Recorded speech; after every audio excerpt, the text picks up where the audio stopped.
Nocturnal Animals. Now, Nocturnal Animals is a movie written and directed by Tom Ford. Actually, it's based on a novel, so adapted by Tom Ford. Yeah. He made Single Man a few years ago with Colin Firth. This new one stars Amy Adams, Jake Gyllenhaal, Michael Shannon, and it's the story of Amy Adams. Her ex-husband, played by Jake Gyllenhaal, sends her this novel that he wrote, and she's noticing some parallels in between the novel and her own life. Yeah. And so let's just talk about Tom Ford's direction. I mean, we both enjoyed A Single Man. Yeah. Very good movie. It was good. And so with Tom Ford, I mean, he's a fashion designer turned director. I mean, this guy just lives on visuals. So what did you think about his style?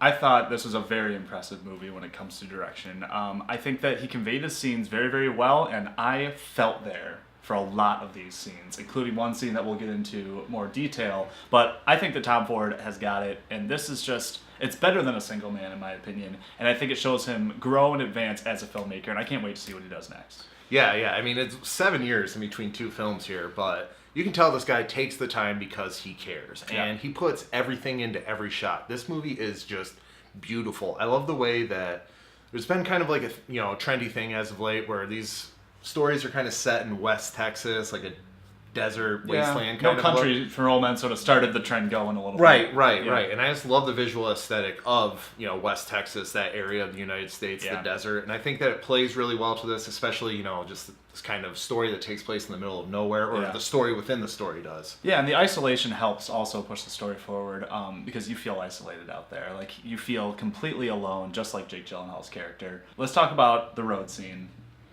Really, the part of the novel that she reads that gets this whole thing going. This was just a well-executed scene. I mean, it normally it would go on, I would say the scene ran a little long, but it builds the tension so well, and you're wondering what's going to happen.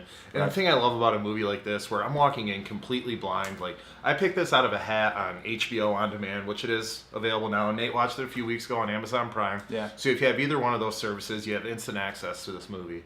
But I just stumbled upon it walking in blind, and so when there's this great scene, like this tension-building scene, what's going to happen? You're truly left in suspense. It was fully captivating. Jake Gyllenhaal gives a tour de force performance in this movie, like, absolutely. And the thing I loved about this scene, and a lot of the movie, is the choices were so real. I never went back being like, come on, why didn't he do this? Like, it really leaves you with these options where you are helpless to this situation, and the choices Jake Gyllenhaal makes really defines who his character is, which sort of resides with why she didn't, stick with him in the first place, and that's his cowardly nature. The structure of this movie is a little unorthodox. It starts off in the present day. Amy Adams and Jake Gyllenhaal, they've been divorced for about 20 years now, and he sends her, proof of his novel, and she starts reading it. And so when she starts reading it, we go into the story. Yep. And then when she stops reading it, sometimes we stay in modern day, sometimes we flash back to the Sometimes she relationships. thinks about, Right, and just showing how it all connects, like what happened in the story made her think of something that happened in real life that was similar, that was a parallel to. Right. And so, what did you think about the structure, jumping back and forth from timeline, from reality to fiction? Honestly, I thought it was a bold choice for him to do, and I think that it is a difficult thing to achieve, to make sense and have the audience stay with it. And for me, it did take a little while to actually start grasping where we are, but I think he pulled it off. This movie does make sense, timeline-wise. I can see your point. It became, fairly obvious, just like the way Amy Adams was dressed down, trying to make her look younger, and then, where she's more of a middle-aged businesswoman type. Yeah. And I think that they achieved that well, and you can stick with it, especially when you pick up the subtleties and nuances of the themes that they're hitting, Right. This scene from the book is a reflection of this scene from real life, back and forth. There's even props. The car is the same in the background with one of the conversations they have. Yeah, even and the editing, too. Like Jake Gyllenhaal's laying in bed slanted this way. They go to Amy Adams, she's laying in bed slanted that way. And so I think there's great cohesion, and you really can follow this story despite the jumbled timeline. Yeah, and although there are some shocking scenes and there is a lot of grief and sadness in this movie, it also examines growing older, life choices, letting go of one relationship for another, and realizing that it wasn't maybe the best choice. I really like Amy Adams, her character, where she's a successful gallery owner, I guess, or she's Yeah. a gallery owner, and she does this whole gallery that has this very bizarre opening scene, and she should be happy about her success, but she just isn't. She just doesn't feel fulfilled. And there's a great conversation also of her just being like, is this it? Like, have I reached it? And this is just as happy as I get. You commended Jake Gyllenhaal. I'll say that Amy Adams' performance is just as well. It's just she's less featured in the movie. Yeah. Because not only is Jake Gyllenhaal himself this author, he's the main character of the book. So when we flip back and forth to the story, you see more of Jake Gyllenhaal. Yeah, with the show stealer. Oh, I mean, he's great in it, but yes, I already know what you're talking about. The show stealer is Michael Shannon. This guy knocks it out of the park with this role. He was funny. You cared about him. He was a badass. I love this character. I thought he was awesome. Yeah, it's weird. Nocturnal Animals is actually a unique film because Aaron Taylor Johnson won the Golden Globe for Best Supporting Actor, but didn't get an Oscar nomination. That's like the first time in 40 years that's ever happened. Yep. Instead, the Oscar nomination went to Michael Shannon, which I think he deserved it better. Well deserved. I mean, I love Michael Shannon anyway, just about in anything he's in. And then this one's just like where you're reminded why you love him so much. He's so good. His desperation and also his carelessness with this is just being like, his character goes through some changes as well to the point where he is like, I don't give a f*** anymore. Like, I'll sacrifice whatever I want because I got nothing to lose. I think that he provided the perfect comic relief in moments to relieve the tension because, like you said, there are moments where it's super tense. You know, you're white-knuckled, just holding on for breath. And he comes in and he delivers these great lines. His character is really awesome, and it's just the perfect casting with Michael Shannon. It is. So to get into a few flaws, I do have a couple. I think that there are moments that I think Tom Ford, especially the opening scene, which take it as you will. I mean, it's a very bizarre opening scene. You don't see it coming. We can't even begin to describe it because you have to watch it for yourself. And I talked to a friend that saw it before I did, and he was like, just fast forward through the first 6 minutes. And I was like, what? He's like, just fast forward through it. I was like, no, I want to see it even more. Like, what am I fast forwarding through? And I saw it, and I think that this is Tom Ford being shocking just to be shocking. A little bit I got this, where I was just like, I don't know how necessary that was, but okay, maybe he's being stylistic, maybe he's being art housey, but to me, I felt like there could have been a more meaningful opening for this movie to get you going a little bit. Instead of halfway through that sequence being like, I just sort of now want this to kind of be done.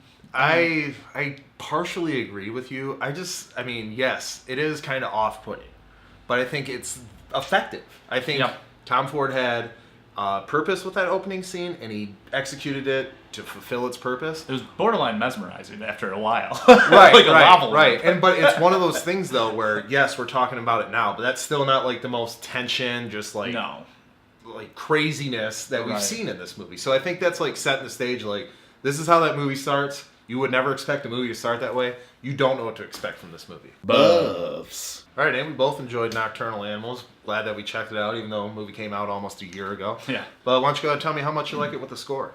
I truly enjoyed Nocturnal Animals. I think that Tom Ford, I can't wait to see what he does. And I know that, he's a fashion designer and he doesn't make movies as often. It's not a full-time film. It's not a full-time filmmaker, exactly. But this movie really did captivate me. I thought it was very, very well made. There are flaws here and there, but honestly, this is one of my favorite movies I saw this year, and I'm going to give it a 9 out of 10. I really enjoyed this movie.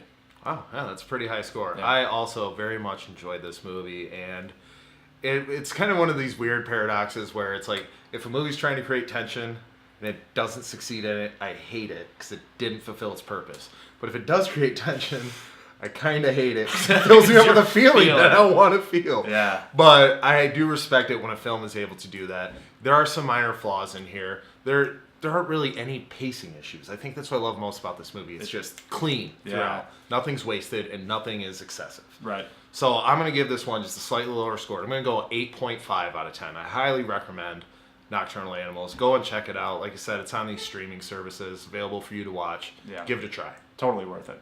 Buffs. But I just want to talk about the ending a little bit, which she finally communicates with her ex-husband to meet him for dinner. Right. And we're left hanging, just like she is at dinner. She sits there for a long time and he never shows. So, what do you think?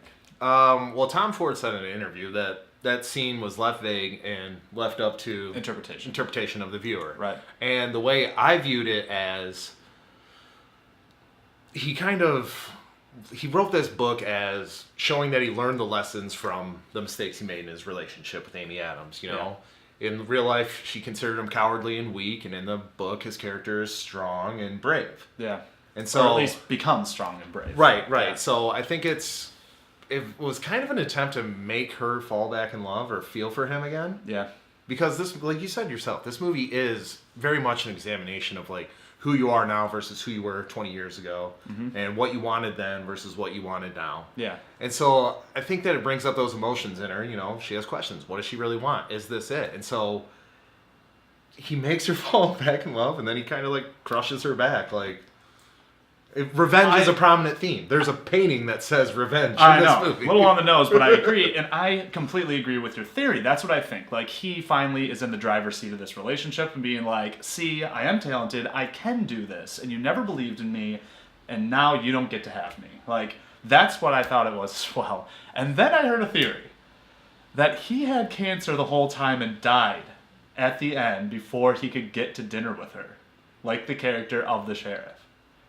That theme was pinned in there, that he had this deadline almost to finish this book, to finally have his masterpiece and to show her that he did it, and then he passed away of cancer, never being able to arrive to dinner. And I was like, whoa, never thought of it that way. But that's an interesting theory. I never thought of that. Because he sprinkles in so much of his life in this book, and then where did the cancer theme come from? He just threw it in there for the cop for the hell of it, or did it actually reside with him personally? It's a weird theory, but I like it. Yeah. I mean, and when you think about it, every character in it has their parallel in real life, except for Michael Shannon's character. So maybe. So that wasn't my theory. That was a friend's theory, and I was like, good call. Makes me think, but I still think what our original impression was.